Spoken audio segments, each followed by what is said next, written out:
Hey guys, this is ridiculous.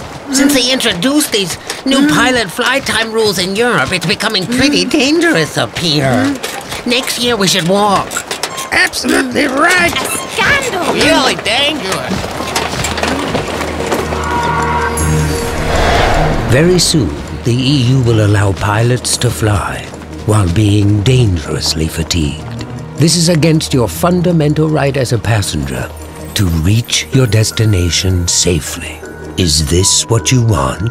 Raise your voice. Sign the petition on www.dead-tired.eu.